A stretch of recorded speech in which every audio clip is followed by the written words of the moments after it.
Hello students, आज हम maths में जो एक महत्वपूर्ण टॉपिक है, इम्पोर्टेंट चैप्टर है, वो पढ़ने जा रहे हैं। वो स्टार्ट करेंगे आज हम। ठीक है, ये टॉपिक ऐसा रहेगा बेटा, ये चैप्टर ऐसा रहेगा जो आपके पास हर एक्सरसाइज में यूज आएगा। ठीक है, हर एक्सरसाइज के किसी न किसी क्वेश्चन में तो किसी न किसी स्टेप पर तो ये आ ही जाएगा। तो हमारे टॉपिक का जो नेम है वो है लीनियर इक्वेशंस इन टू वेरिएबल्स। स्टूडेंट्स, इस टॉपिक को मैं कनेक्ट करने जा रहा हूँ किससे? पॉलिनोमियल्स चैप्टर से। आपने वेरिएबल्स के बारे में आपने जाना था, पॉलिनोमियल जब मैंने चैप्टर पढ़ाया था उसका बेसिक जब नॉलेज दिया था तो उसमें वेरिएबल्स के बारे में अपन ने डिस्कस किया था। क्योंकि पॉलिनोमियल किससे बनता है? वेरिएबल, कांस्टेंट और वो जो ऑपरेशन होता है उनके कॉम्बिनेशन से पॉलिनोमियल्स बनते हैं। अब हमारे पास क्वेश्चन आता है कि इक्वेशन क्या होती है। तो आप सभी जानते हो अलजेब्रिक एक्सप्रेशन, अलजेब्रिक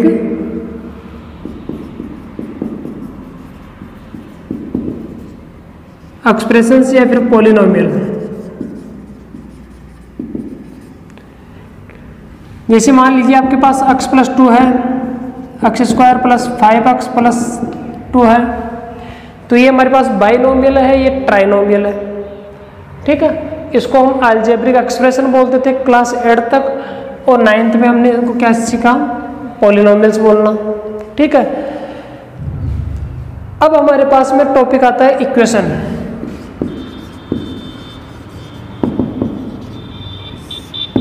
इक्वेशन क्या होती है बेटा? इक्वेशन आपके पास में ये होती है कि दो पॉलिनोमियल हो, इधर भी पॉलिनोमियल हो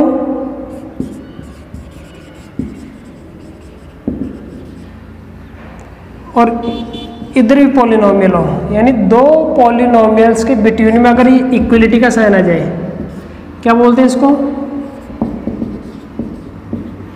साइन ऑफ इक्वलिटी। इक्वलिटी का साइन आ जाए तो उस कंडीशन में ये इक्वेशन बन जाती है, वो पॉलिनोमियल नहीं रहता है। जैसे आपके पास में x प्लस 2 है, इक्वल में आपके पास 2x प्लस 4 आ सकता है, तो बेटा ये कहलाती है इक्वेशन। क्या कहलाती है? इक्वेशन। ऐसे ही क्योंकि ये पॉलिनोमियल है, ये अनदर पॉलिनोमियल है, तो दो पॉलिनोमियल्स के बिटवीन में अगर ये इक्वेशन का साइन आता है, इक्वल का साइन आता है, तो ये इक्वेशन बन जाती है। ऐसे ही हमारे पास में देखिए x square minus 5 is equal to 0 आ जाए, तो आपको पता है ये भी हमारे पास कांस्टेंट पॉलिनोमियल है। 8 आ जाए, ये भी कांस्टेंट पॉलिनोमियल है। 8x आ जाए, ये भी कांस्टेंट पॉलिनोमियल है। मोनोमियल है ना, एक टर्म है। तो इस प्रकार से अगर दो पॉलिनोमियल्स के बिटवीन में, दो पॉलिनोमियल्स के बिटवीन में किसका साइन आ जाए बेटा? इक्वल का, तो इक्वेशन बन जाती है। हम उसको इक्वेशन के नाम से जानेंगे। तो समझ में आ गया इक्वेशन क्या होता है? ठीक है, अब हम इक्वेशन से आगे पढ़ेंगे टाइप्स ऑफ इक्वेशन।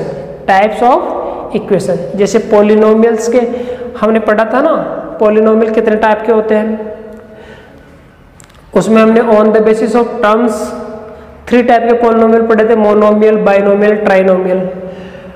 और on the basis of degree यानी हाईएस्ट पावर के हिसाब से देखें तो उसमें linear polynomial, quadratic polynomial, cubic polynomial, by quadratic polynomial के बारे में स्टडी की थी। जिसमें ऐसा पॉलिनोमियल जिसमें वेरिएबल की हाईएस्ट पावर 1 हो वो लीनियर पॉलिनोमियल होता है बेटा। क्या होता है? Linear polynomial. जिसमें हाईएस्ट पावर 2 हो वो क्वाड्रेटिक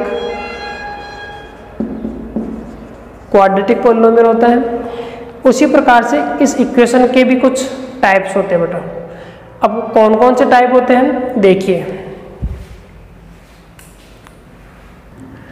देखिए स्टूडेंट्स, हमारे पास में अगर कोई इक्वेशन हो उसमें वेरिएबल भी होंगे, कांस्टेंट भी होंगे और ऑपरेशन भी होगा, तो इक्वलिटी का साइन भी होगा।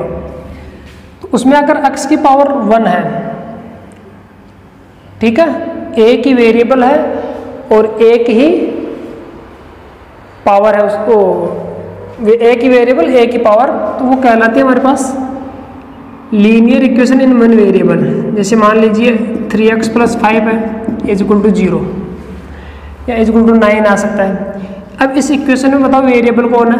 x वेरिएबल है, इसकी पावर कितनी है? 1 है, तो a की तो इसमें वेरिएबल है 1 वेरिएबल एंड 1 डिग्री, इसकी डिग्री भी क्या है? 1 है। तो इस वाली टाइप इस इक्वेशन को बोलते हैं अपन लीनियर इक्वेशन। क्या? Linear equation in one variable. ऐसी इक्वेशंस हमने 8th क्लास में पढ़ी थी। 11th चैप्टर जब हमने पढ़ा था लीनियर इक्वेशंस इन वन वेरिएबल। ये जो इक्वेशंस होती है linear equation in one variable, तो ये तो बेटा आपके पास आपको पता है कांस्टेंट है तो चेंज हो सकते हैं। तो ये लीनियर इक्वेशंस इस फॉर्म की होती है ax + b = 0। तो ये इसके क्या कहलाती है? Standard form.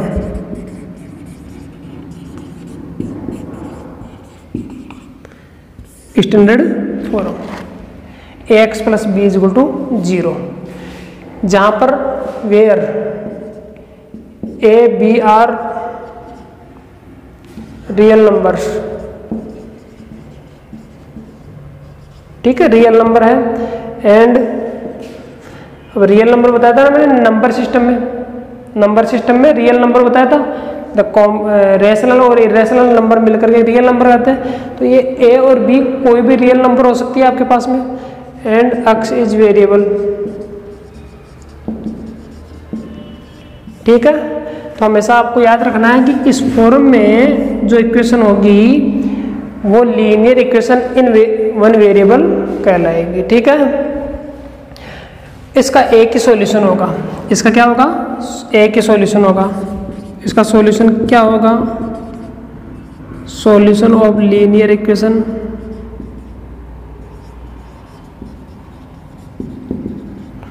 इसमें x की वैल्यू निकालेंगे तो हमारे पास में क्या आ जाएगा? x = -b/a। b को उधर से ऐड कर दो, -b हो जाएगा, a को उधर से ऐड कर दो, अपॉन में चला जाएगा। तो ये सॉल्यूशन होता है। ऐसे जो हमारे पास इस फॉर्म में जो इक्वेशंस आती है उनका सॉल्यूशन इस टाइप का होता है। ठीक है, जैसे एग्जांपल्स की बात करूं तो 5x + 2 = 0। तो यहाँ a की वैल्यू 5 है, b की वैल्यू 2 है, तो ये आ जाएगा x = -2 और इधर x = -2.5। तो ये सॉल्यूशन ऑफ द इक्वेशन कहलाता है। क्या कहलाता है? सॉल्यूशन ऑफ द इक्वेशन या फिर root of the equation. Solution बोल दो या रूट बोल दो। ओके स्टूडेंट्स, ऐसे ही हमारे पास आता है next linear equation in 2 variables, जो कि हमारी टॉपिक है। तो इस इक्वेशन में क्या होता है? हमारे पास 2 वेरिएबल आएंगे बेटा, by + c = 0।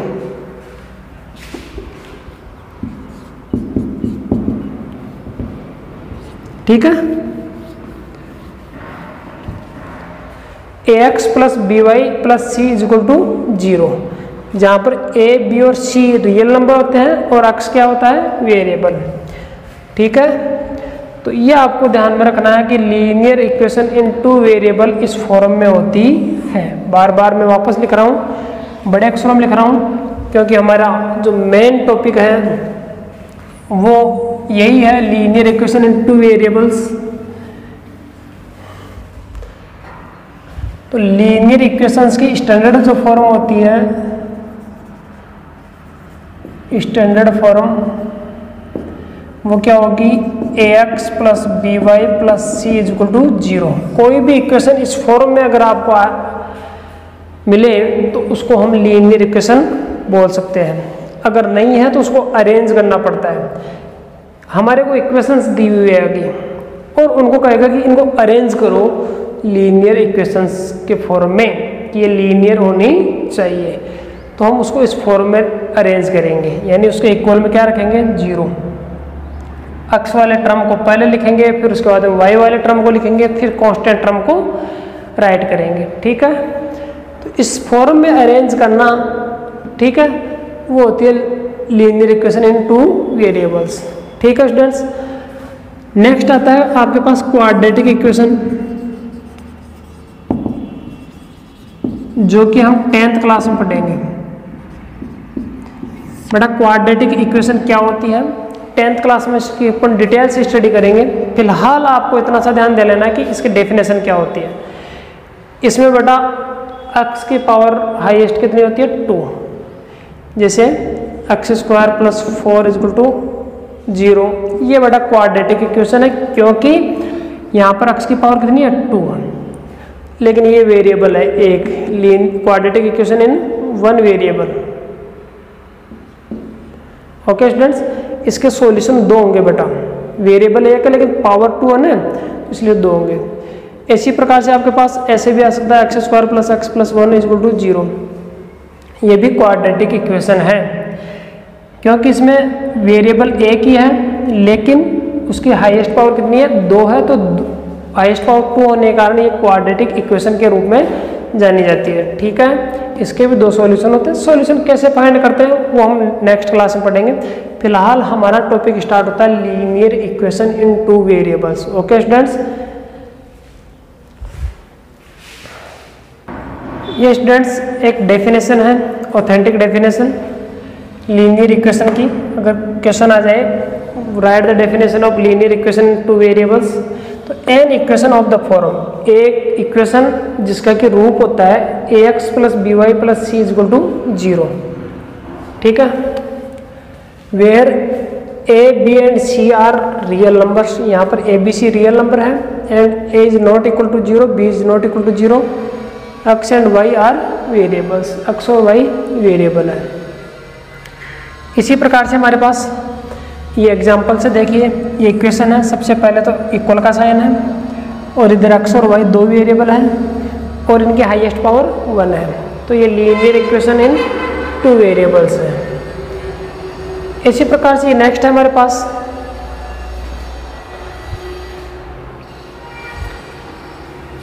और ये है। ठीक है, तो आप समझ गए होंगे कि लीनियर इक्वेशंस किस फॉर्म में होती हैं। अब हमारे पास क्वेश्चन किस फॉर्म में आते हैं, कैसे क्वेश्चन पूछे जाते हैं, वो हम पढ़ेंगे। तो एक्सरसाइज 7.1 में चलते हैं। देखिए स्टूडेंट्स, ये हमारे पास क्वेश्चन नंबर 1 है। क्या क्वेश्चन कह रहा है कि express the following linear equations. ये कुछ लीनियर इक्वेशंस दे रखी है, 3 तो मैंने राइट कर दी है और बाकी भी है। इनको इस फॉर्म में, जो कि हमारी स्टैंडर्ड फॉर्म होती है, इस फॉर्म में एक्सप्रेस करना है और उसके बाद में indicate the values of a, b and c in each case. a, b, c की वैल्यू फाइंड करनी है। तो क्लियर पता चल रहा है कि इक्वल में क्या रखना है 0।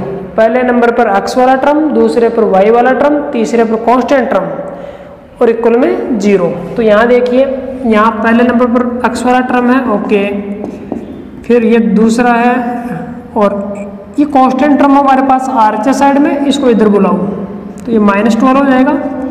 तो स्टूडेंट्स, ये हमारे पास इक्वेशन अरेंज हो चुकी है। अब इसको कंपेयर करना है, comparing with ax + by + c = 0। इसको इससे कंपेयर करना, तो बताओ देखिए a की वैल्यू क्या आ गई -2, b की वैल्यू आ गई हमारे पास 3।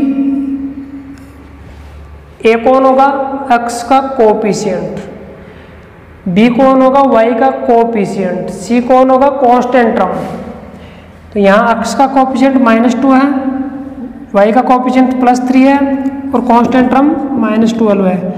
तो ये हमारे पास आंसर हो जाएगा। ठीक है, ये भी आंसर हो जाएगा और ये भी आंसर हो जाएगा। इसमें आ जाइए, इसमें ऑलरेडी ये अरेंज किया हुआ है, इसमें अरेंज करने की आवश्यकता नहीं है स्टूडेंट्स। ऑलरेडी फर्स्ट प्लेस पर हमारे पास x वाला टर्म है, सेकंड पर y वाला है और थर्ड पर कांस्टेंट टर्म है। तो ऑलरेडी अरेंज है, केवल आपको इसमें a, b, c की वैल्यू फाइंड करनी है। तो comparing with ax + by + c = 0। देखिए स्टूडेंट्स, यहाँ पर कितना लिखा हुआ है 1, तो a = 1। यानी कि किसी भी वेरिएबल के अगर आगे को आपके पास न्यूमेरिक वैल्यू या कांस्टेंट नहीं दिखे तो उसमें 1 होता है, 1 माना जाता है। b की वैल्यू हमारे पास -1/2 है, इसमें से y को अलग कर दीजिए। ये बेटा अक्स माइनस यहाँ पर 1 है, ये 1/2 इंटू वाई, इसको ऐसे भी राइट कर सकते हैं अपन, ठीक है। तो b की वैल्यू -1/2 होगी और c की वैल्यू -5 होगी। ऐसे इसमें आ जाइए, हमारे पास कांस्टेंट टर्म RHS में, इसको इधर लाइए। तो 2x + 3y - 9.35 is equal to 0। बेटा इनमें इक्वल वाले को साथ लेकर के चलना, इक्वल 0, अदरवाइज ये इक्वेशन नहीं रहती है। अगर आप ये बच्चों की हैबिट बन जाती है पॉलिनोमियल राइट करते करते इसको भूल जाते हैं, इससे उनको जल्दी रहती है ये आगे लिखने की, इसको भूल जाते हैं इक्वल 0 को। इक्वेशन ही नहीं रहेगी, रॉन्ग हो जाएगा बेटा। इसको चाहे इसको भूल जाना लेकिन इसको मत भूलना, ठीक है ना। हाँ, दोनों को याद रखना है। अब आप इसको कंपेयर कीजिए तो a = 2, b = 3 और c = -9.35, ये हमारे पास आंसर हो जाएगा। ओके स्टूडेंट्स, इस प्रकार से आपको क्वेश्चन सोल्व करते हैं। नेक्स्ट पार्ट हमारे पास ये देखिए स्टूडेंट्स, नेक्स्ट हमारे पास फर्स्ट क्वेश्चन के पार्ट है। इसमें LHS पार्ट में x वाला टर्म है, RHS में y वाला, तो इसको इधर लाना है। तो 3x ये इधर माइनस का, इधर आके प्लस का हो जाएगा बेटा, ठीक है। अब थोड़े पास आपके कॉम्प्लेक्स इक्वेशंस आएगी बेटा, अब ध्यान से समझना आपको। तो ये x वाला टर्म, ये y वाला टर्म और कांस्टेंट टर्म हमारे पास क्या है 0 इज इक्वल टू 0, ठीक है। 0 लिख करके आपको शो करना है बेटा। अब कंपेयर करो इसको इससे, तो a की वैल्यू आ गई है 3, b की वैल्यू 7 और c की वैल्यू है 0, ठीक है। आपको ये जवाब नहीं देना कि इसमें कांस्टेंट टर्म है ही नहीं, है लेकिन वो क्या है 0 है। समझ में आ गया होगा। आगे चलिए, इसमें देखो, इसमें x वाला टर्म ये 2x। अब बेटा इसमें y वाला टर्म आपको नज़र नहीं आ रहा, वो इसलिए नहीं आ रहा क्योंकि उसका कोएफिशिएंट 0 था। तो आपको इसको 0.y ऐसे शो कर देना है, ऐसे दिखाना है। इसमें y वाला टर्म था लेकिन उसका कोएफिशिएंट क्या था 0 था, इसलिए 0 को उससे मल्टीप्लाई करते ही वो 0 हो गया। इस कारण से ये लीनियर इक्वेशन इन 1 वेरिएबल ही रह गई। तो इसको अगर 2 वेरिएबल्स में दिखाना चाहते हैं तो 0y ऐड कर देंगे। ये फिलहाल जिस फॉर्म में है वो लीनियर इक्वेशन इन 1 वेरिएबल है। इसको लीनियर इक्वेशन इन 2 वेरिएबल्स बनाना चाहते हैं तो 0y दूसरा वाला वेरिएबल y लेकर के उसका कोएफिशिएंट 0 शो करना होगा। अब लिख दो a = 2 है, b = 0 है, c = 3 है। ओके स्टूडेंट्स, नेक्स्ट हमारे पास में क्वेश्चन आता है ये। इसमें देखिए y वेरिएबल है, कौन वेरिएबल नहीं है, अक्स नहीं है, तो उसका कोएफिशिएंट 0 है बेटा, 0 × अक्स, ठीक है, प्लस ये है y -5 = 0, इसका कोएफिशिएंट 1 है बेटा, 1। तो a की वैल्यू हमारे पास 0 हो जाएगी, b की वैल्यू 1 हो जाएगी और c की वैल्यू -5 हो जाएगी, ठीक है। 1 को लिखते नहीं है, ठीक है, समझ गए होंगे। ये पॉइंट मत समझ लेना इसको, ये मल्टीप्लाई का साइन है यहाँ पर। नेक्स्ट क्वेश्चन में आते हैं। ये देखिए हमारे पास वेरिएबल इधर है और ये इधर है। पहले मैं इनको साइड चेंज कर लूँ ऐसे। अब इसको इधर लाओ तो 3x - 4 = 0। इसमें x वेरिएबल तो है लेकिन y वाला वेरिएबल नहीं है, तो उसको लाने के लिए 3x + 0.y - 4 = 0, ये हमारे पास इक्वेशन आ चुकी है। अब इसको कंपेयर कर लो। कंपेयर करने पर a की वैल्यू इसमें कितनी आ जाएगी 3, b की वैल्यू 0, c की वैल्यू -4, ठीक है, ये वैल्यूज आ गई। इसमें आओ, x वाला उधर है, y वाला इधर है, तो साइड चेंज कर लो, इसको इधर लिख लो, इसको इधर लिख लो। जब पूरी की पूरी साइड ही अक्स चेंज होती है तो साइन नहीं बदला करते हैं, ठीक है। ये तराजू है, तराजू के 2 पलड़े होते हैं, इधर वाले को उधर ले लो, इधर वाले को उधर ले लो, कोई चेंज नहीं होगा, कोई साइन चेंज नहीं होगा। अब स्टूडेंट्स इसको इधर लाइए तो x/2, ये +y था, उधर -y हो जाएगा और +0 = 0। कांस्टेंट टर्म इसमें नज़र नहीं आ रहा तो उसको हम 0 लिखेंगे। अब बताइए ए की वैल्यू कितनी है इसमें 1/2, बी की वैल्यू -y। बी कौन होता है? y का कोफिशिएंट होता है। तो b का कोफिशिएंट -1 है तो -1 और c = 0। इस प्रकार से ये फर्स्ट क्वेश्चन हमारा कंप्लीट होता है। और एग्जाम्पल भी बेटा पहला एग्जाम्पल आपको करना है इसी तरीके से। नेक्स्ट क्वेश्चन है क्वेश्चन नंबर 2। ये क्वेश्चन नंबर 2 है स्टूडेंट्स। इस क्वेश्चन में हमारे को क्या पूछ रहा है? Write each of the following as an equation in 2 variables, यानी कि इसको 2 वेरिएबल्स के रूप में लिखना है। इसमें ये नहीं कह रहा कि ax + by + c के फॉर्म में रिप्रेजेंट करो या फिर abc की वैल्यू बताओ। तो इक्वेशन को अरेंज करवा रहा है। तो देखिए इसको तो इधर लाना है 2x - 3 = 0। अब इसमें 2 वेरिएबल कैसे बनाए? 2 वेरिएबल बनाना। दूसरा वेरिएबल, पहला वेरिएबल x है, दूसरा y ले आते हैं, लेकिन उसका कोफिशिएंट क्या करना होगा 0। तो 0y - 3 = 0। ये हमारा आंसर हो जाएगा। ठीक है, ऐसे इसमें आइए 3 को इधर लाइए तो y - 3 = 0। अब इसमें दूसरा वेरिएबल, पहला इसमें एक वेरिएबल तो y है ही, एक किसकी कमी है? x वाले की। तो ये हो जाएगा 0x + y - 3 = 0। ओके स्टूडेंट्स, उम्मीद करता हूँ आपके समझ में आ रहा होगा। ये हमारा आंसर हो जाएगा। इसमें देखिए 5x - 7/2 = 0। ठीक है, पहले बेटा इसको क्रॉस मल्टीप्लाई कर लिया करो। अब ऐसे क्वेश्चन ऊपर भी आए थे। ठीक है, तो इनमें क्या है कि सिंपलेस्ट फॉर्म में अपने को इक्वेशन लानी होती है। तो इसके नीचे 1 मानो, क्रॉस मल्टीप्लाई कर लो तो ये हो जाएगा 10x = 7। अब लाइए इसको, तो 10x -7 = 0। तो एक वेरिएबल तो है x, दूसरा वेरिएबल नहीं है, कौन सा लाना है? y। तो ये हो जाएगा 10x + 0y माइनस ये वाला। तो ये हमारा आंसर हो जाएगा। ऐसे ही इसमें देखिए इसके नीचे 1 मानेंगे, क्रॉस मल्टीप्लाई करो, क्रॉस मल्टीप्लाई करने पर ये आ जाएगा 3x = 2y। ठीक है, ये 3x 1 इससे मल्टीप्लाई होगा, ये 2 इससे, तो ये हो जाएगा 3x - 2y + 0 = 0। ठीक है स्टूडेंट्स, इस प्रकार से ये जो एक वेरिएबल में थे इनको हमने 2 वेरिएबल वाली इक्वेशन में रिप्रेजेंट कर दिया है। ठीक है स्टूडेंट्स, समझ गए। नेक्स्ट 3rd क्वेश्चन आता है, लास्ट क्वेश्चन। ये देखिए स्टूडेंट्स हमारे पास क्वेश्चन नंबर 3rd और एग्जाम्पल नंबर 3rd। यहाँ पर हमारे को एक वर्ड प्रॉब्लम दे रखी है, समस्या है हमारे लिए, उसको आपको इक्वेशन के फॉर्म में राइट करना है। क्वेश्चन ये है कि the cost of a ball pen, एक बॉल पेन की जो कॉस्ट है वो 5 रुपये नहीं है, 5 रुपये कम है, 5 रुपये कम है half of the cost of a fountain pen. जो फाउंटेन पेन आता है उसकी कॉस्ट के हाफ से 5 रुपये कम है। ऐसे क्वेश्चन को write this statement as a linear equation in 2 variables, इसको हमारे को लीनियर इक्वेशन में रिप्रेजेंट करना है। तो देखिए क्या करते हैं सॉल्यूशन। तो यहाँ पर हमारे पास 2 पेनों की बात हो रही है, बॉल पेन और फाउंटेन पेन। तो लेट्स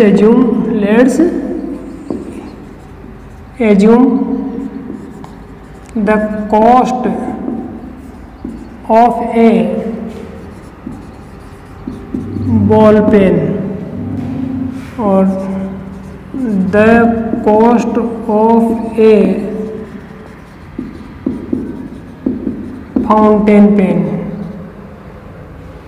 इज इक्वल टू, इसकी कॉस्ट को हम x मान लेते हैं, इसको y मान लेते हैं। फिर अकॉर्डिंग टू क्वेश्चन या कंडीशन,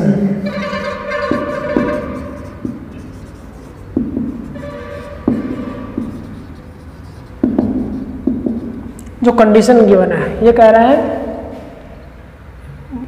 कि the cost of a ball pen is 5 rupees less than, ये जो बॉल पेन की कॉस्ट है यानी x।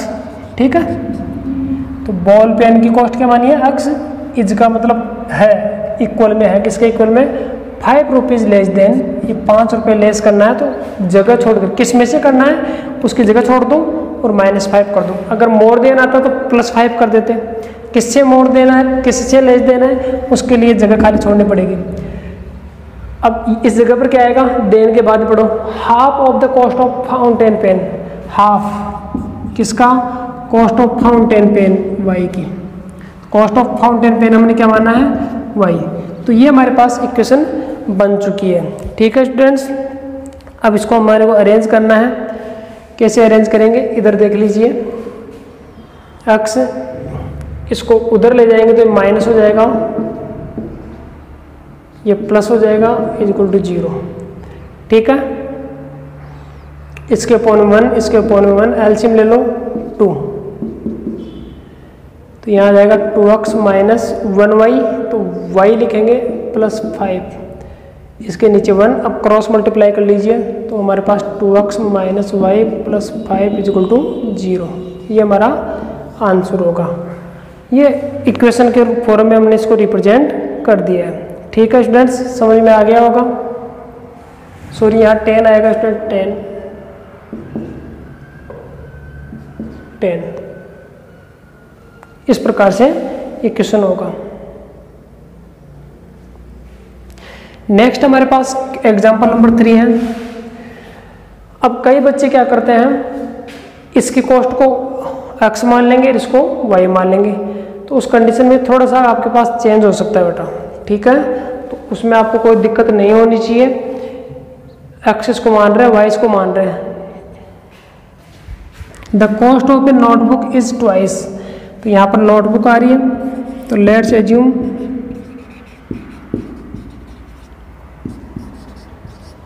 The cost of a notebook, इसको हम x मान लेते हैं। The cost of a pen, और दूसरा है the cost of a pen.